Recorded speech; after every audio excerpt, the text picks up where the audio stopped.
personal views and opinions expressed by our podcast guests are their own and are not legal advice or official statements by their organizations.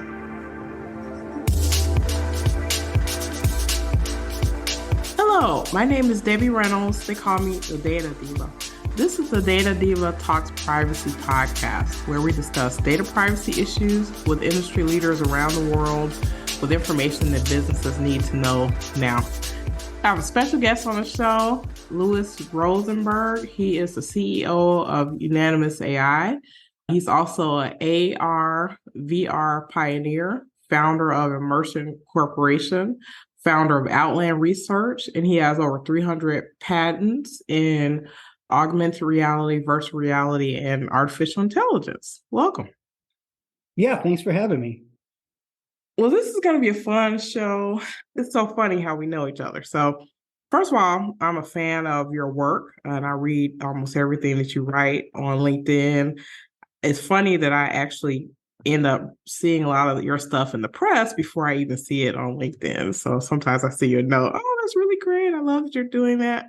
Also, you and I intersect because we collaborate with an organization called XRSI, which is into all this immersive types of technology. But before we get started, I think you're the perfect person to talk to around emerging technologies and emerging data spaces, and that's the space that I play into. But I would love to get your background so that the audience understands your trajectory and what got you into AR and VR, and also your interest in artificial intelligence. Yeah. So I spent my whole career really focused on three technologies: VR, AR, and AI, and they're actually all converging recently, which is what I expected to happen from the start. It's taken longer, but I started my career over 30 years ago, back in 1991, working in virtual reality labs at Stanford and NASA, working on early vision systems. I was immediately convinced that immersive technologies would ultimately be the future of computing. I really do think that immersive technologies are a humanizing technology. Our brains are meant to receive information spatially, not on flat screens. It is ultimately the way we should interact with information. When I was working at NASA and Stanford, I really did love everything about virtual reality, except I didn't like that it cut me off from the real world. And I felt like that was a real barrier. And so I pitched the idea basically of mixed reality to the U.S. Air Force, and they funded me in 1992 to go to Wright-Patterson Air Force Base, Air Force Research Laboratory, and develop what became really the first interactive mixed reality system, a system called the Virtual Fixtures Platform. That was a great experience because I had lots of human users who would come in and try the system. They would be trying basically mixed reality for the first time, and I could tell from their reaction that if this was available to everybody around the world, they would want it. And so in 93, I founded one of the early VR companies, a company called Immersive Corporation. We started out working on VR medical systems for training doctors to perform surgical procedures, and got very involved in haptic interfaces for all kinds of applications. And we brought the company public in 1999. The company is actually still around today, but I left and founded a number of other companies, one of which is my current company called Unanimous AI, which is an artificial intelligence company. So I've been really spending the last decade focused on artificial intelligence, and my philosophy about artificial intelligence is that it should be used to amplify human abilities and amplify human intelligence, and not be used to replace humans. And so I've been a vocal advocate for the last decade about the dangers of AI replacing humans, and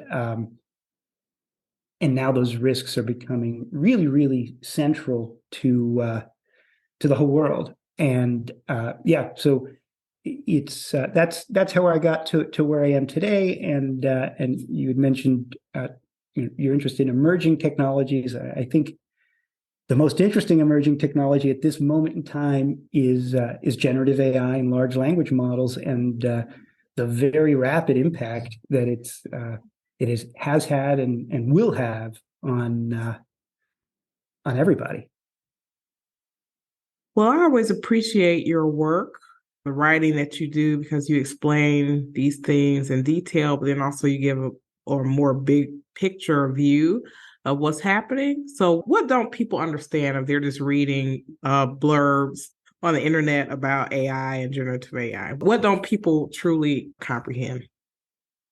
Yeah, so I mean, I think that we are right now at the start of a revolution, and I don't say that lightly. I do think that AI is going to change society in really major ways. It's as impactful as the PC revolution, the internet revolution, the mobile phone revolution. This is basically now the AI revolution. It just started. And the difference is that it will happen much faster than those previous revolutions. The PC revolution, we had over a decade to kind of live through the transitions of personal computers changing society. Internet revolution, maybe it took 7-8 years. The mobile phone revolution was faster. The mobile phone revolution, it only took 6 years from when the iPhone was first launched to smartphones making up more than 50% of the phone market, replacing flip phones. I think this AI revolution triggered. We can think of the iPhone moment as being when ChatGPT was released to the world, and I think it's not going to be 10 years or 8 years or 6 years. It'll be 1 to 3 years. We will see really big changes, and I think the way that I think of the AI technologies that have been unleashed is really twofold. One, we now have the ability to have AI systems create human quality content across all levels of media. Human quality articles, scientific papers, videos, artwork, photographs,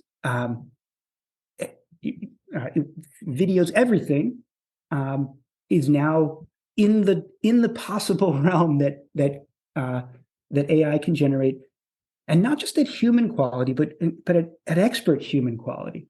Now, these systems are not sentient, and they have lots of problems, but they can create human quality content at scale. And I think, and that's one issue that I think is going to have a huge impact when you talk about how that.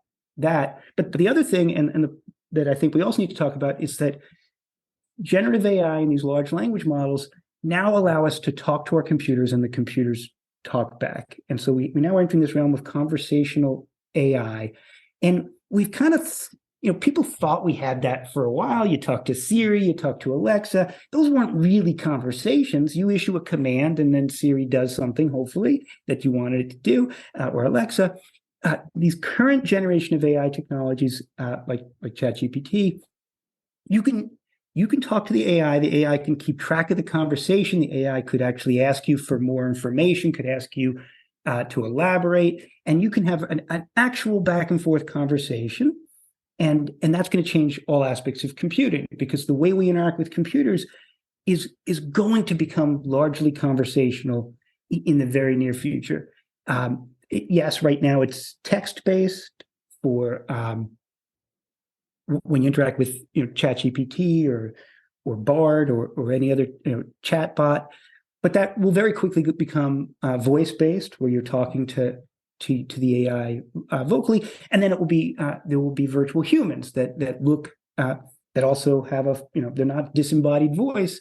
When you go to a website, there will be a virtual representative that will look like me in a Zoom window, but it could look like any person that they can generate. It will look photorealistic. It will look like it's expressing emotions, and it will be the representative of that business. And you will hold conversations with those representatives to get information. And so all these things are, first of all, the technology is super impressive and remarkable. There's lots of good things that will come out of the ability for computers to generate content human quality content and scale and allow us to talk to computers. But there's also really big risks, and that's what I focus on. That's what you focus on, and so that's that's probably what we'll talk about, as opposed to talking about all the positive things. But I do think it's worth talking about both the risks that come out when we can create content at scale, and then the even worse risks that I worry about the most when we can talk to our computers. Absolutely. I want you to travel with me to the philosophical plane. I think you're the perfect person to ask this question. And I think my views have changed over the years. So you're a screenwriter, you've done things in media and film and stuff like that. But when you see a lot of movies around about the future, it's very dystopian, a lot of it. And I didn't believe in the evil robot theory. But now with this AI, I'm a bit concerned. And I'm not really as concerned about the technology as I am with how people use the technology. So I feel like some people will abdicate their human judgment to AI. And I think that's very dangerous. But what are your thoughts there? Yeah. So I do think there's very significant dangers that emerge from the AI that exists today, the AI that has just hit society.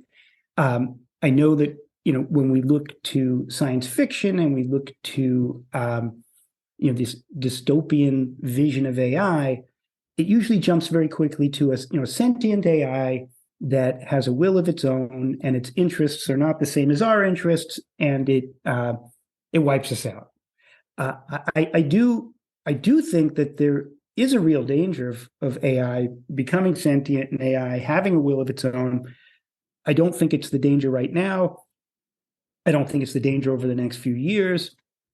We could debate whether it's 5 years away or 50 years away, but I think that it almost doesn't matter. I mean, people should be working on those protections, but it doesn't matter because current AI technologies are really powerful, and if they're controlled by sentient humans, they can have a very bad effect. And so right now we have these AI technologies, and they will be used by sentient humans to create problems. There's what I would consider to be the expected problems, and then there's what I would consider to be the unexpected problems. The expected problems that a lot of people are talking about is using generative AI to create misinformation and disinformation at scale, and that's a real issue. Disinformation is not a new thing. Misinformation is not a new thing. It's an existing problem, but now it's much easier to create deep fakes and to create fake scientific papers and fake articles. And there is a real risk that bad actors will use generative AI to flood the world with so much bad content that it becomes hard to know what's real and what's not real. That's a real danger. It requires policy and regulation. I think one of the policies it requires is a governing body, an AI governing body that authorizes these large language models. And these are really expensive systems to create. So there's not like there's that many of them, but authorizes these parties and ideally requires them to implement a watermarking strategy where there's a digital watermark that's built into everything, that every piece of content that comes out can be traced back to where it came from in terms of which generative AI, but more importantly, that it can be distinguished as generative. And so if there is a piece of content that's generative, you at least know that a human did not create that scientific paper. It was created by an AI, and you can judge it accordingly. And so that's what a lot of policymakers are thinking about. To me, the more dangerous issue is that it's not that these generative AI systems that can create content at scale, it's that they can create content in real time. And when they can create content in real time, that means that content can be individually targeted at every single one of us. I could go online to a particular website, or use a particular app, and it can create a piece of content that is optimized for me personally. And so you can think of targeted advertising as now becoming super targeted, where there's a marketing message, but the advertiser can have just a general description of what the advertisement is and a general description of what the marketing message is, and they will also feed personal information about each of us. And so when I go to a location, it could know my age, my gender, my education, my political background or political interests. It can know everything about me, and it can generate a piece of content that is perfectly tuned as best as it could in how it looks and what the messages are and how it uses language to impact me personally. And if I respond to that piece of influence, it will update its model and it will know to generate more influence that way. If I don't respond to that influence, it will update its model and it will try different tactics. And so we will soon see targeted influence advertising, both image-based advertising, text-based advertising, video-based advertising, that will be custom generated for us, and it will get better over time in terms of being as appealing to us as possible.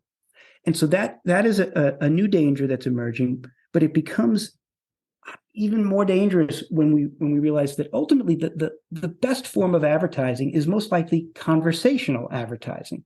If you're a salesperson, you know that the best way to influence somebody is not to hand them a brochure. The best way to influence somebody is to engage them in conversation, to size them up through small talk, to pitch whatever it is you're pitching, to hear their reactions and reservations, and then to adjust your pitch to overcome their reactions and reservations. And salespeople can be very persuasive. Well, now with generative AI and large language models, in the very near future, unless there's regulation,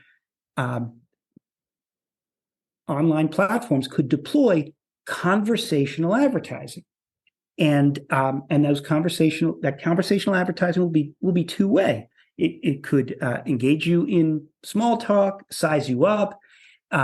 It also have access to data about you, so it'll know things about you before you even show up. So it has a big advantage over a human salesperson, right?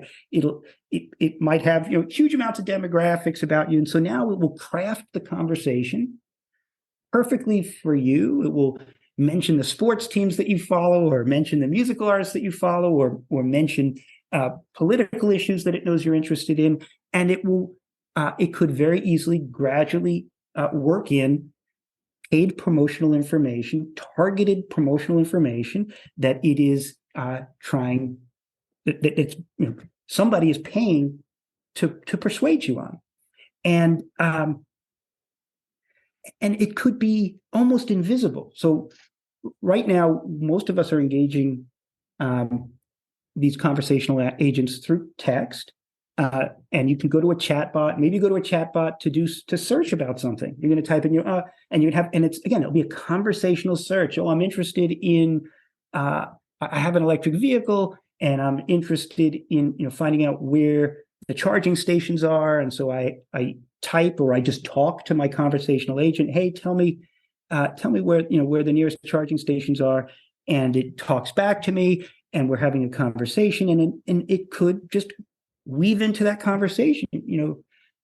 Hey, a Tesla Model 3 would be able to get you, between this charging station and that charging station better than the car that you're currently driving, and so it could weave promotional information into the conversation in a way where you don't know where the boundary was between just getting informational content and getting promotional content. And unless there's policy that says, hey, it has to be really clear when a conversational agent is delivering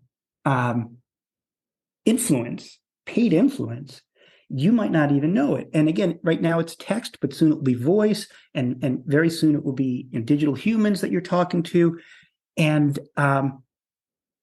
it will be largely how we interact with, with businesses and services, and again, informational services. You could be a kid who goes and it wants to learn about dinosaurs, and you go to a website and there's a cute character that's talking to you and saying, what do you want to know about dinosaurs? And you say, well, tell me what the biggest dinosaur was, and it tells you, and that's, a kid's search engine.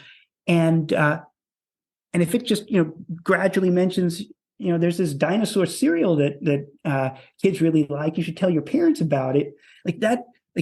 That could very easily happen.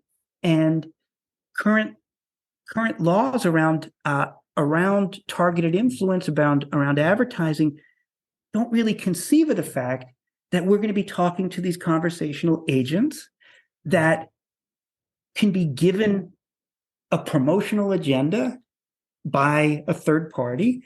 And guess what? The companies that are launching these conversational agents first, like Google and Microsoft and Meta, and they're the very same companies that have that sell targeted influence. That's their business. They are in the business of providing a service in exchange for advertising.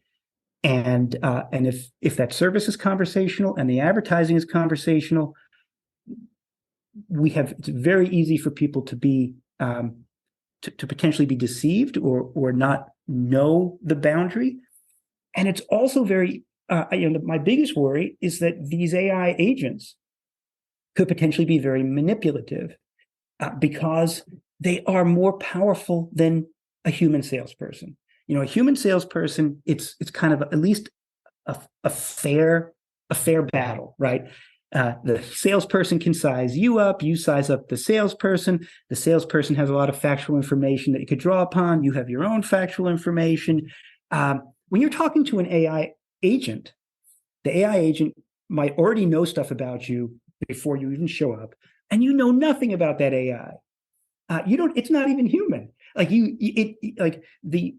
This AI might be trained on human psychology and trained on sales tactics and trained on cognitive biases, and knows exactly how to influence people.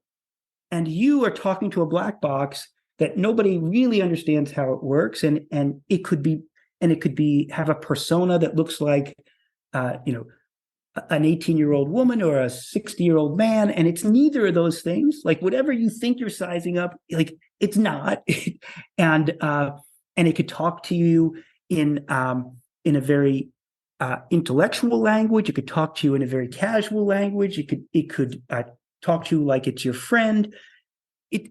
And it can choose those for whatever works best. And so you are at this extreme disadvantage compared to a human influencer. And our laws and our policies and our regulations are not prepared for that type of advertising. It's prepared for, an image that pops up on a website or a pre-scripted television commercial.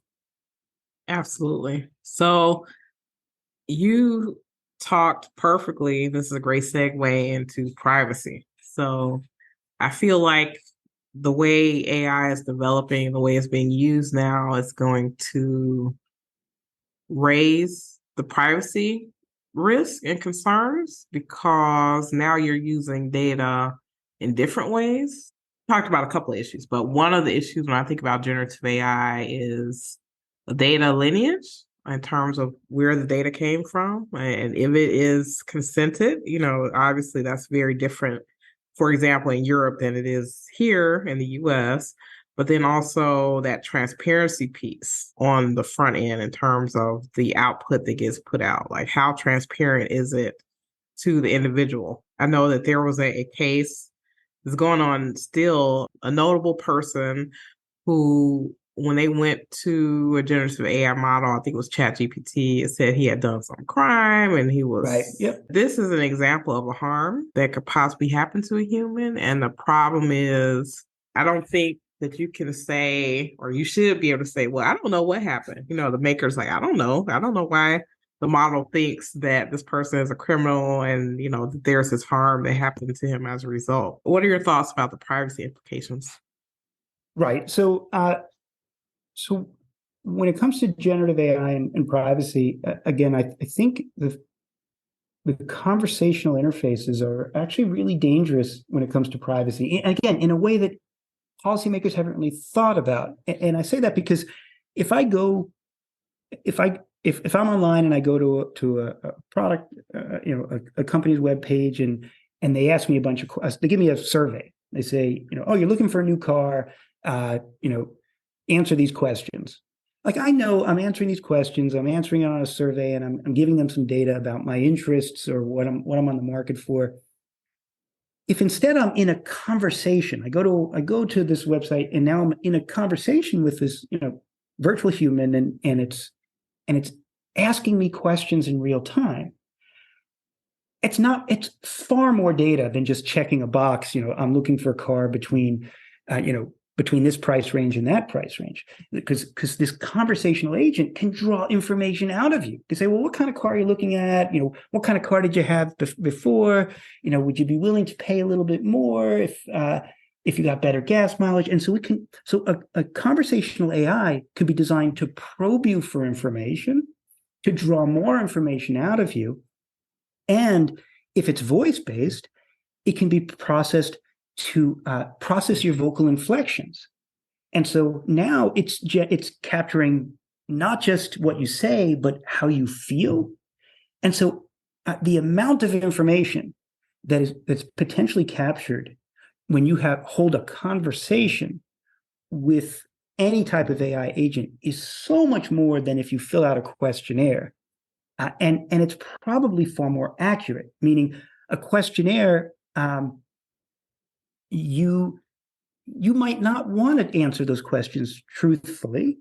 You might, they might say, they might ask you how much you make, or they ask you, different personal preferences, and you might answer in a way that you think is going to get you to the type of car you think you want. When you're engaged in a conversation and it's probing you for information and it's listening to your vocal inflections, it might infer things about you that you didn't even exactly reveal. It's very difficult to infer things from people who fill out a questionnaire. It's very easy to infer things from people when they're engaged in a conversation and you have some measure of emotion, either the exact language they choose, because your exact words convey emotion, or the tone of your voice conveys emotion. And so people will be giving up far more information, very personal information, when we go to this conversational world. And they might not realize that all this information could be stored, right? Like, we know, like, if you fill out a survey, it's being stored, right? When you hold a conversation, because our experiences are to have conversations with humans. If I go to Best Buy and I have a conversation with a human salesperson in Best Buy, I don't think that he's going to remember what I said, or any of that's going to be, end up data. But when you go to Best Buy online in, a couple of years from now, and there's a conversational agent wearing that same blue shirt, but it's an AI, it will be capturing data, and users won't really be conditioned to realize that the data capture is potentially stored. And so, again, creates really new privacy issues, new policy issues, and like you said, the data that gets captured by these AI systems could also end up in the models themselves, and they don't have to necessarily be accurate. And so yes, there are many different privacy concerns, but the one that I think is not getting enough attention and really changes just how information will be collected from humans is this coming shift to conversational computing. It will come quickly. and it will have all kinds of good things about it. It will be more convenient. But it really changes how we think, how we'll have to think about data, personal data. Absolutely. Just to raise the stakes, let's talk a bit about XR, which to me brings that layer of immersion there. And that to me could heighten that level of either knowledge gathering about someone or manipulation. So, what are your thoughts? Yeah. So XR is a virtual and augmented worlds is something I think about a lot, been involved in for over 30 years. And I do believe that there are real benefits to immersive worlds. It's, as I mentioned, we humans, we evolved to interact with information spatially. It's how we understand our world. It's how we build empathy with other people face to face. There's all kinds of benefits, but from a privacy and policy perspective, we need to just look at it in the abstract and realize that when you put on a headset and you enter a virtual or augmented world, you're entering a platform, a computing environment where a third party can track everything you do. And I mean everything. And can modify the world around you at their discretion. Like that's a really dangerous recipe. If you want to come up with just dystopian scenario, let's create a product where you can enter a world where a third party can track everything and modify the world. And to make it even worse, it's very likely that their business model is going to be selling influence, because that's the business model they have today. That's really dangerous. And but again, with policy, it could be we could protect the magical applications, but make users feel safe that they won't be manipulated in these worlds. But when you enter again, when you enter a virtual or augmented world, a platform provider can track where you go, what you do, who you're with, what you look at, how long you look at it. And again, you could be shopping in a virtual world, and they know exactly what you look at and for exactly how long. And or you could be wearing augmented reality or mixed reality headset and walking down a real street, and you slow down and you look into a store window, and a third party knows you slowed down in that and looked into that store window, and they know how long you looked, and they know when you walk on. And these headsets can also track your posture, so they know if your posture is showing that you're energized or you're not, and so they can get emotions out of your posture. These devices now, almost all the latest ones have cameras that look back at your facial expressions and your eye motions, and so they will be able to track in real time not just what you're doing, but how you feel at every moment. You're walking down the street, you look in a store window. Did you smile? Did you look stern? This emotional data is now going to be captured continuously.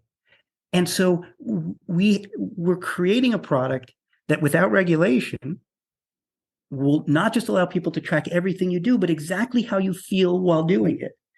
And it creates a huge privacy issue. And the privacy issue is not just that they can access this information, but potentially that they could store this information over time. And so if you want to create a really interesting, compelling virtual world or augmented world, you really do need to know what direction people are looking, and what their eyes are doing, and what their posture is doing, and what how quickly they're walking. You need to know that so you can simulate the world, but you don't need to store it over time. And if you store it over time, you could create a record, a profile of everything they do. You can create this detailed behavioral profile, and you could then use AI to create a behavioral model that could allow you to then predict what they're going to do next in every situation. And again, if these devices are tracking your pupil dilation and potentially your blood pressure and your facial expressions, they can also create a profile of your emotions over time.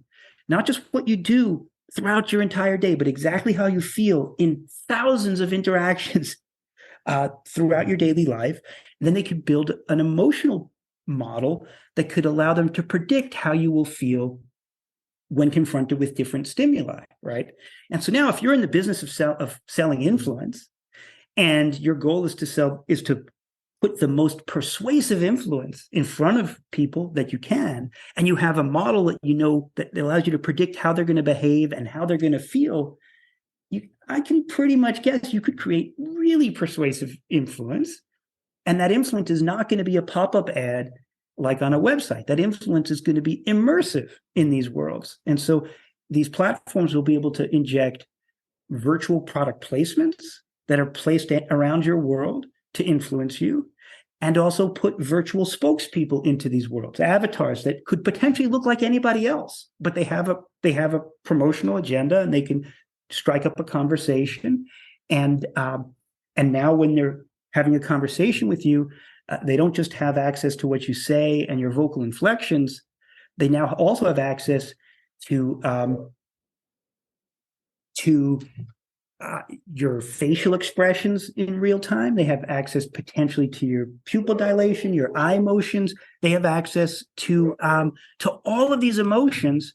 And so this conversational avatar that you're talking to that has a promotional agenda, it could adapt its conversation based on your real-time emotional reactions and try to optimize its influence. And so we can this combination of immersive worlds and real-time AI, generative AI, can allow us to create adaptive experiences that have a promotional agenda, that have an influence agenda, that are reacting in real time to how you behave, and reacting in real time to your emotions, and potentially reacting in real time to what you say if it's conversational, in order to optimize its influence. And it could be extremely persuasive to the point where it crosses the line, I think, from marketing to manipulation. And it could be used not just to sell you, a box of cereal. It could be used to convince you to believe a piece of misinformation or disinformation or propaganda. It could, an avatar could engage you in a conversation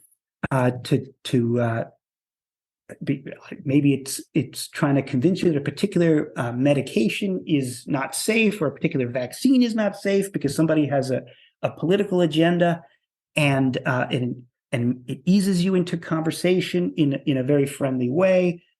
It's looking at your reactions, your emotions. It's seeing what pushes your buttons. It's seeing what gets you riled up, and it's adjusting its conversation in real time. And it could be really the most powerful form of influence that we've ever created. Certainly far more powerful than handing you a document or showing you a pre-scripted video.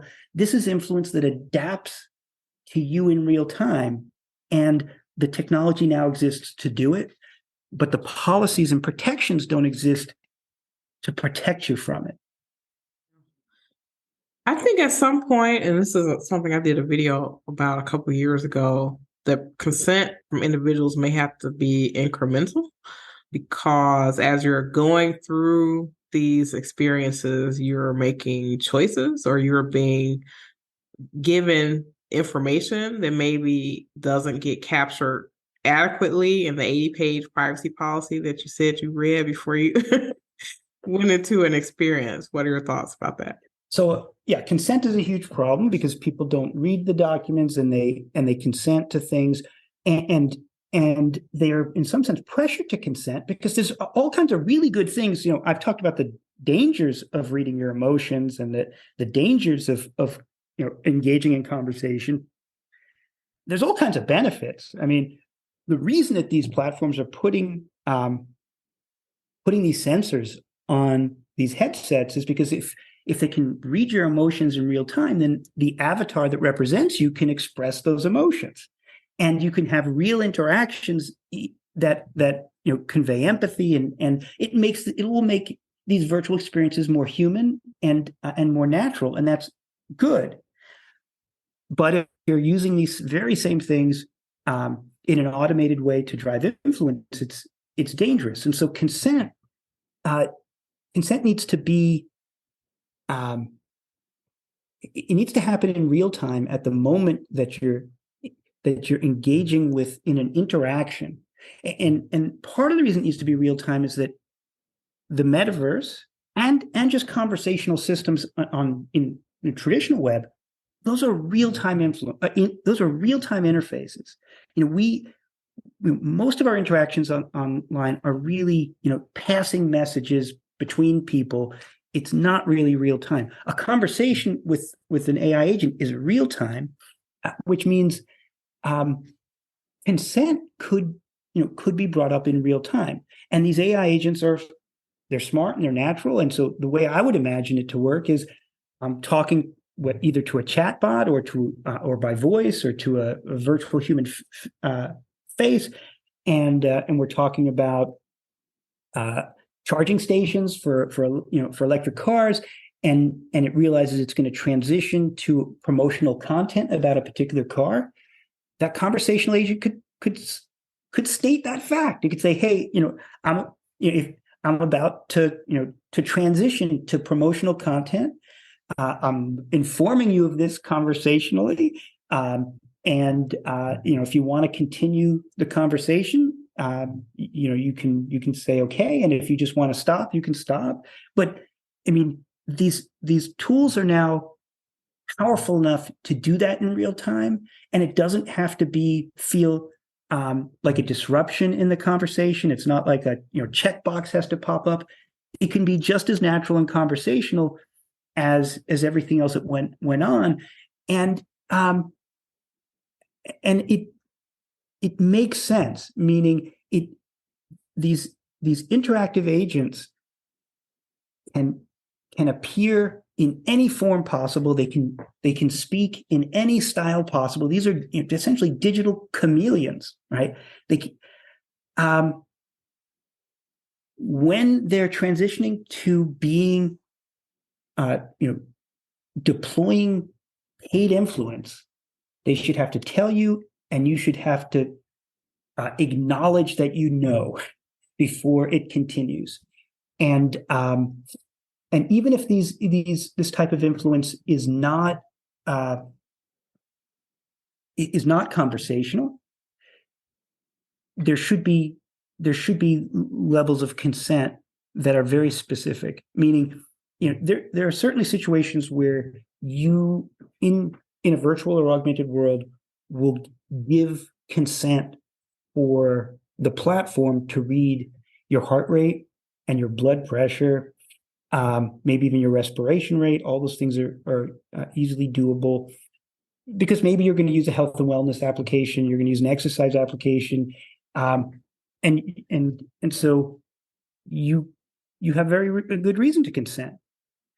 But if that application is then going to give you advertising or give you, try to influence you promotionally, you really didn't expect in that consent that it was going to use potentially your blood pressure as to infer emotions from you, but it could. And so that's where it gets tricky, is that a lot of these really invasive forms of sensing your physiological reactions, they have good applications.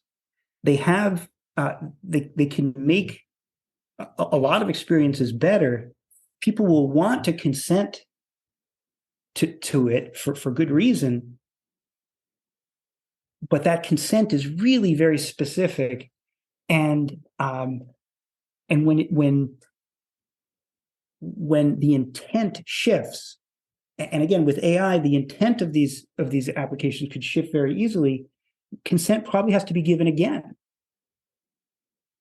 It should. It should.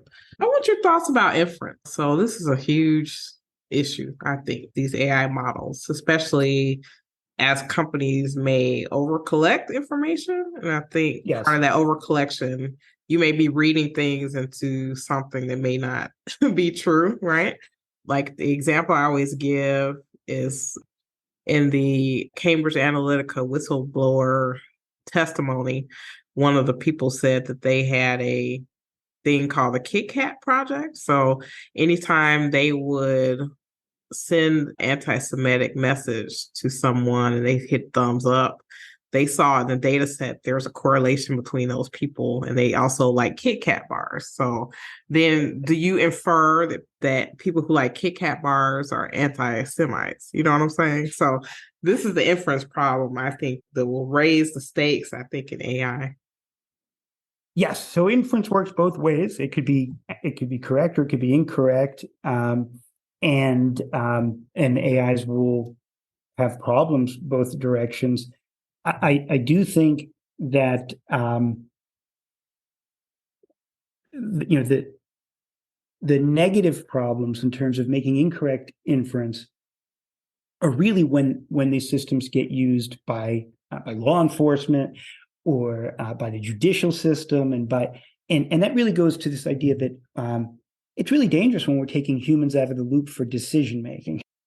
And when we're taking humans out of the loop for decision making, and we have, could potentially, these AI systems can make incorrect inferences, biased inferences. It's really problematic, and so there should be, just like you have to get a new drug approved by the FDA. If somebody's creating an AI-driven automated system that's going to make important decisions, employment, hiring decisions, there should be a validation process. It should go through an approval process to make sure it's not prone to these types of problems. Just like deploying a new drug goes through an approval process and has to prove that it's safe. If you're going to take a human out of the loop in an important situation, you should have to prove that it's safe. On the other side, the inference is also being done very, very skillfully by models that have a lot of data about us and could be used to either manipulate us or identify us, personally identify us. I've been involved in a research project with some terrific researchers at UC Berkeley, where and it's XR related. We're using, it's a virtual reality, looking at the data collected by the most popular virtual reality game, Beat Saber, and the data collected from Beat Saber is you're basically holding a sword and you're doing an exercise game, and the data is just the motion of your hands and the motion of your head. That's it. And the research team got access to a very large set of the data from the company. They provided it to look at what can you understand from hundreds of thousands or even millions of users, and what was discovered was that just looking at this very, very minimal data, just how you move your hands in a particular game, you could uniquely identify a user in 1 out of 50,000 people, which is even more accurate than a fingerprint, than most fingerprints that get lifted off of a surface. So already just data that we don't think is invasive actually really is. But then the next level of that study was to look at correlate that data with surveys filled out by people to can you infer anything just looking at how they play Beat Saber? What can you learn about them? Turns out you can learn their height, their shoe size, their weight. You can identify if they have certain medical conditions. You can identify what kind of product they bought, what is the actual device they're using. You can identify all kinds of personal information about that person just from how they're playing, just from the coordinates of their hands when they're playing a game. And so you can imagine, a conversational interface that's engaging you in dialogue and asking you questions and reading your vocal inflections is going to infer a lot of information that goes beyond what you actually say. And so there's really big privacy issues because AI has become so powerful and can correlate so many things, and the amount of data that's out there is so great. That's staggering. Thank you for sharing that. There's been a big debate on the internet, and I love you to jump in on this. Do you think the US needs an agency focused on AI? So we're seeing, like in Spain, they created an agency for AI. China's actually created a generative AI law. Obviously, we see big legislation in the EU around AI, the AI Act. Do you think we need an AI agency in the US, or what do you think we need that we don't have? So I absolutely think that we do need a governing body, an agency in the U.S. that oversees AI, especially these large scale AI systems, these large language models, these generative AI systems. Um, there's significant impacts to society. It's going to impact jobs. It's going to enable disinformation. It's going to enable human manipulation.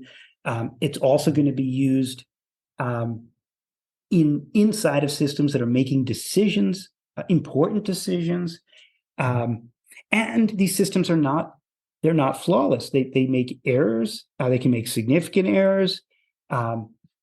If you fly in an airplane, there's an agency that makes sure that it's safe. If you drive a car, there's an agency that makes sure that it's safe.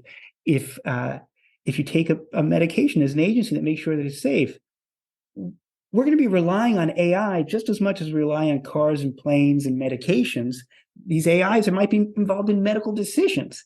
These AIs are involved in employment decisions and legal decisions and financial decisions. There's just as much of a motivation and a need for an agency as there is for cars and planes and medications. And in fact, it's urgent. These technologies have been released into the wild. They're being adopted extremely quickly. They all have APIs so that developers can integrate these. You think about the danger of these AI systems. You can say, well, what if there's just a few companies, Microsoft and Google and Meta and OpenAI and a handful of others who have these, you could make these large language models. Do we just need to make sure that they behave responsibly? Well, even if those companies behaved responsibly, and even if those companies were following very strict guidelines, because they have APIs that can now allow anybody to implement these models in any application they're creating, any website they're creating.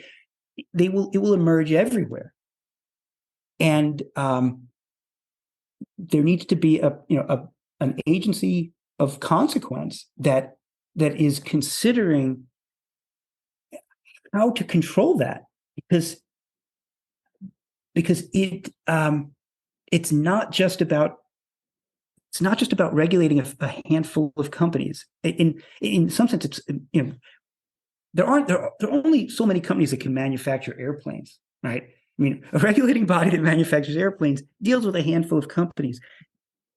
This AI technology is much bigger, and it really needs to get under control as quickly as possible. So, if it were the world according to you, Lewis, and we did everything you said, what would be your wish for either AI or privacy anywhere in the world, whether that be regulation, technology, human behavior? What are your thoughts? Yeah. So the things that I think a lot about are behavioral privacy and emotional privacy, which is really very different than how we've thought of privacy in the past about where you click and what data you give.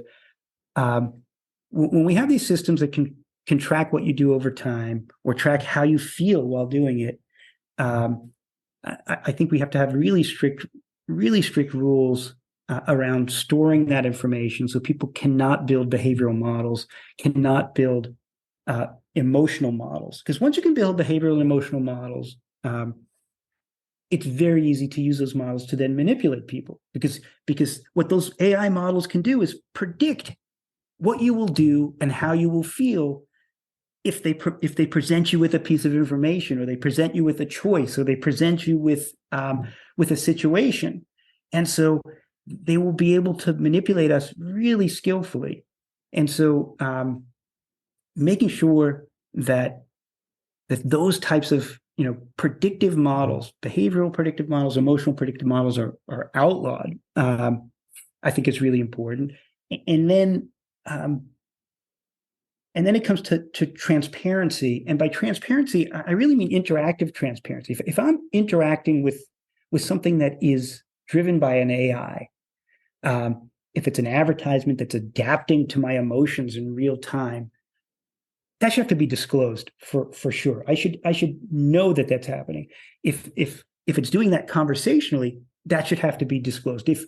If I'm interacting with a conversational agent that's an AI and it's just, I'm asking it I'm a kid asking it for information about dinosaurs and it's just giving me that information, fine. But as soon as it has any type of agenda, any type of influence objective, it should have to disclose that, and it should have to make sure that I acknowledge that it disclosed that, so that it and honestly, if I'm a kid, that shouldn't even be allowed to do that to begin with. So I think conversational influence, AI generated influence, should not be legal with kids because they already have a hard time telling the difference between informational content and promotional content.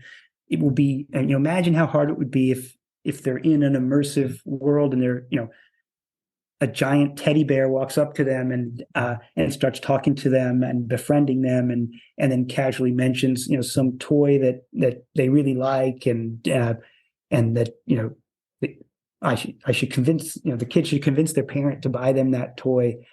A kid is not equipped to know the difference between an authentic interaction with a character and a emotional interaction, even if there's some disclosure. Yeah. Wow, that's a lot to think about. Well, thank you so much for being on the show. This is wonderful. I also am happy that we get to collaborate on XRSI. I think it's a fascinating time to be in the space, and I love to see what's going to develop. But keep doing what you're doing. I love the work that you do and the truth telling that you do, because I think people just aren't fully aware. So being able to get that information out there is very important. Yeah, no, this was fun. Hopefully we can do it again. We can talk about the positive developments that have happened in controlling AI 6 months from now. Yeah, that'd be great. That would be great. Well, thank you so much for being on the show, and I'll talk to you soon. Yeah, it was fun. Thanks. Bye-bye.